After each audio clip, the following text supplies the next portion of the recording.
Puji Tuhan, haleluya. Kembali bertemu dengan kekasih-kekasih Tuhan di Victorious Devotion pagi ini.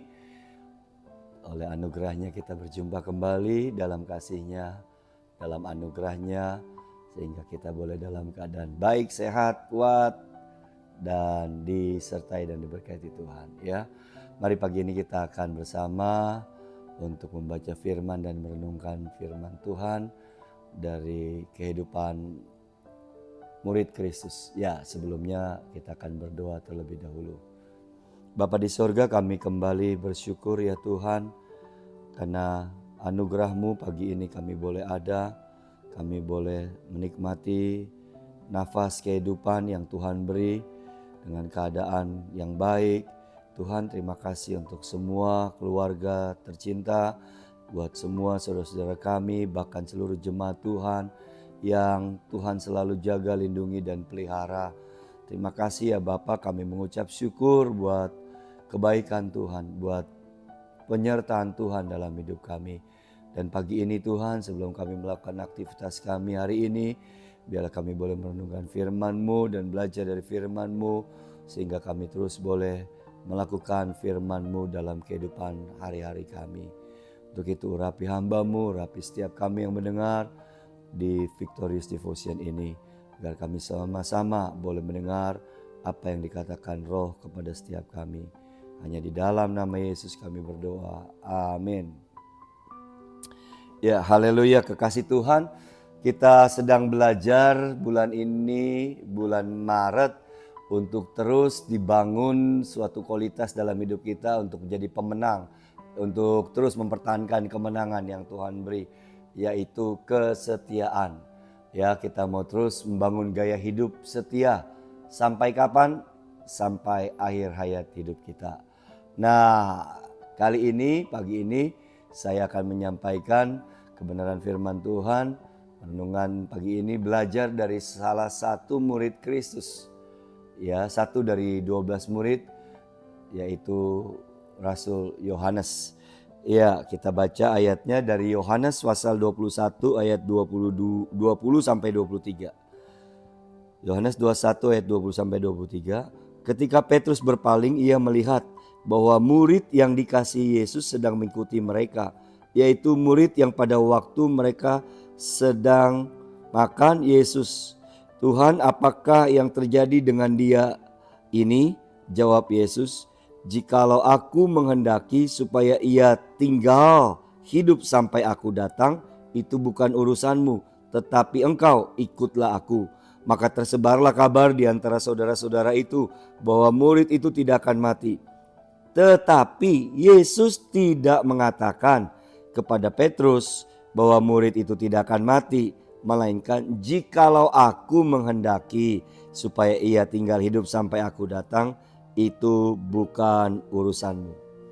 Ya, pada kenyataannya kita tahu bahwa akhirnya Rasul Yohanes pun tetap dipanggil Tuhan pulang sebelum Yesus datang kali yang kedua, Bapak Ibu.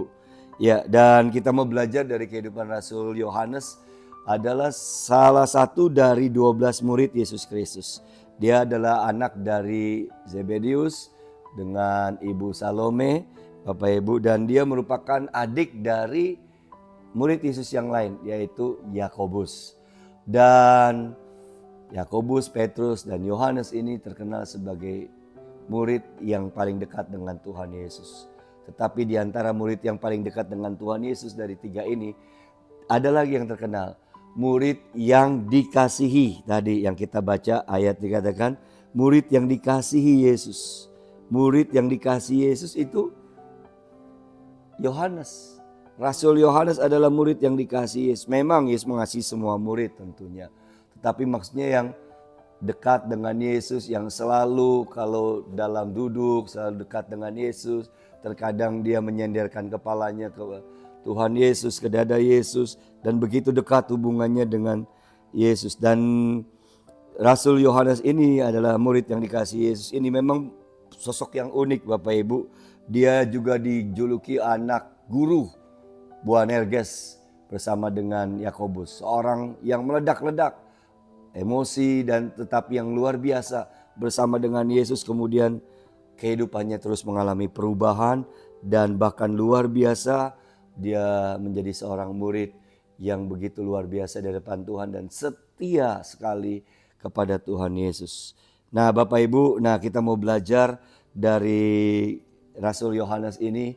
Hari ini yuk belajar ya Bapak Ibu, bahwa kita harus setia seperti Rasul Yohanes. Cepat saja saya menyampaikan beberapa hal bahwa Yohanes adalah murid yang setia. Dia di malam penyalipan ada bersama dengan Yesus. Murid yang lain pergi. Petrus juga ada, tetapi malam itu Petrus menyangkal. Tapi Yohanes tetap ada. Bahkan di rumah imam besar saat Yesus diadili, dia masuk, dia ada. Lalu dalam penyalipan juga semua murid laki-laki termasuk Petrus kan udah menyangkal dan pergi. Tetapi Yohanes bersama dengan ibu-ibu yang mengiringi Yesus, para wanita yang mengasihi Yesus, itu tetap ada mengikuti ketika Yesus memikul salib, bahkan sampai Yesus disalibkan, bahkan sampai mati. Mereka tetap ada, begitu setia. Dan Rasul Yohanes itu banyak mengalami penganiayaan, penderitaan karena Yesus, Bapak Ibu yang dikasihi Tuhan. Sejak Yesus naik ke surga, Roh Kudus diturunkan, dia bersama dengan Petrus, Yohanes begitu luar biasa berani memberitakan Injil Yesus Kristus. Bapak Ibu yang dikasihi Tuhan, jadi ya mari kita boleh belajar semangat memberitakan tentang Yesus. Dan itu yang dilakukan Yohanes. Apapun harga yang harus dibayar. Dia berkali-kali mengalami penganiayaan dan dia harus masuk di penjara, di mahkamah agama, tapi dia tetap terus. Bahkan puncaknya Bapak Ibu yang dikasihi Tuhan, setelah itu Rasul Yohanes pernah karena memberitakan Injil, dia ditangkap di Roma dan digoreng hidup-hidup. Digoreng hidup-hidup dalam minyak yang mendidih. Jadi begitu sangat-sangat berat penderitaan yang dialami. Tetapi walaupun itu terjadi, dia tetap setia dan tetap memberitakan Yesus Kristus adalah Tuhan dan Juru Selamat. Nah, akhirnya oleh anugerah Tuhan, tadi atas kehendak Tuhan, Tuhan bilang apa yang terjadi dengan dia urusanku. Dia tidak mati. Dia tidak mati, tetapi dia tetap hidup. Kemudian dia dibebaskan, tetapi setelah itu dia ditangkap kembali dan diasingkan di Pulau Patmos. Di Pulau Patmos, nah dia baru mengalami pengasingan, tetapi justru di tengah-tengah pengasingannya dia mengalami perjumpaan dengan Yesus dan dipercayakan menulis kitab Wahyu. Bapak Ibu yang dikasihi Tuhan, yuk kita belajar. Dan akhirnya singkat cerita, Rasul Yohanes hidup dan bahkan melayani sempat di Turki dan mati dalam damai di usia 98 tahun dengan damai. Tetapi dia tetap setia sampai akhir. Nah, satu hal yang kita belajar adalah yuk jadilah pribadi yang dikasihi Yesus, yang dekat dengan dia. Kedekatannya itu dengan Yesus membuat dia kemudian akhirnya setia, sangat setia kepada Yesus. Begitu luar biasa. Dalam setiap langkah hidupnya dia sangat setia. Jadilah pribadi-pribadi yang sangat mengasihi Yesus dan setia kepada Yesus. Walaupun banyak badai yang harus dihadapi. Tapi percaya anugerahnya menyertai Rasul Yohanes, anugerahnya menyertai kita. Amin untuk firman Tuhan. Mari kita berdoa. Bapa, kami bersyukur kami belajar dari kebenaran firman-Mu pagi ini ya Tuhan, dari hamba-Mu Rasul Yohanes. Kami belajar ya Tuhan, untuk kami boleh terus mengiring Engkau, tidak pernah jauh daripadamu, tetap selalu ada rindu dekat-Mu, dan selalu mengikuti-Mu dalam semua situasi dan keadaan. Dan tetap setia walaupun menghadapi banyak tantangan dan rintangan, bahkan penganiayaan sekalipun Rasul Yohanes tetap menunjukkan kesetiaan yang sangat tinggi kepada Engkau. Kami mau Tuhan belajar dan kami pun mau menjadi pribadi-pribadi murid-murid Yesus yang setia. Kuatkan dan teguhkan setiap umat-Mu dimanapun berada. Mungkin dalam menghadapi berbagai cobaan dan tantangan hari-hari ini. Biarlah setiap kami boleh Tuhan dapati setia berpegang pada kebenaran Tuhan. Setia melakukan firman Tuhan. Dan tetap setia melayani Tuhan. Mengasihi sesama sampai Yesus Kristus datang kali yang kedua. Terima kasih Tuhan untuk kuasa Roh-Mu yang menolong kami untuk selalu setia kepada Tuhan. Hanya di dalam nama Yesus kami serahkan waktu sepanjang waktu hari ini dalam pertolongan, penyertaan dan pimpinan Tuhan.